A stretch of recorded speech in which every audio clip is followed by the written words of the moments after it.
নমস্কার বন্ধুরা, রুবির হেসেলে আপনাদেরকে স্বাগতম। রুবির হেসেল মানেই মধ্যবিত্তের হেসেল। আজ দেখাচ্ছি কালো কচুর শাক বা লাল কচু যাই বলো, তার একটা সুন্দর নিরামিষ রেসিপি। প্রথমে বাজার থেকে কচুটাকে এনে সুন্দর করে কেটে নেবে, ছোট ছোট করে, যেভাবে ভিডিওতে দেখিয়েছি ওইভাবে ছোট ছোট করে কেটে নিয়ে ভালো করে খোসা ছাড়িয়ে নেবে।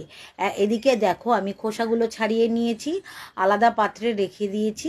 আমি কচু কেটে দেখো, সব কচু আমার কাটা হয়ে গিয়েছে। কচুগুলো কাটা হয়ে গেলে তারপর ওগুলোকে ভালো করে ধুয়ে জল ঝারিয়ে নেবে। এই কচু কিন্তু কাটলে হাতগুলো কালো হয়ে যায়, ভালো করে ধুয়ে পরিষ্কার করে নেবে, পাতিলেবু দিয়ে দিও। আর কাটার আগে অবশ্যই হাতে সর্ষের তেল দিয়ে রাখবে। এবার একটা পাত্র বসিয়ে দিয়েছি ফ্রাই প্যানে করা ওভেনে, তার মধ্যে কিছু ছোলা আর কিছু কচু শাক দিয়ে আমি বেশ অনেকক্ষণ ধরে অল্প আঁচে কচুগুলোকে সেদ্ধ করে নেব। কচুগুলো যখন সেদ্ধ হয়ে আসবে তার মধ্যে দিয়ে দিয়েছি নুন আর হলুদ দিয়ে কচু প্রায় 20 মিনিট সেদ্ধ করে নেব।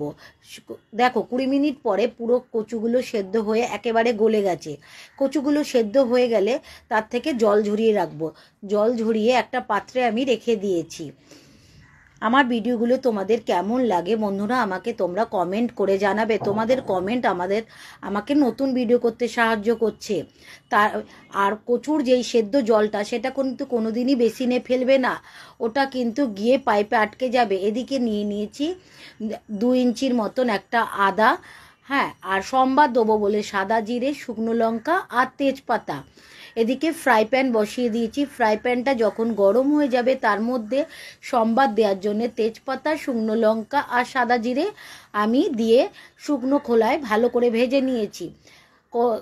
মশলাগুলো যখন গরম হয়ে যাবে তার মধ্যে দিয়ে দিচ্ছি পরিমাণ মতন তেল। বলতে ভুলে গেছিলাম, একটা বড় টমেটো কিন্তু দিয়ে দেবে।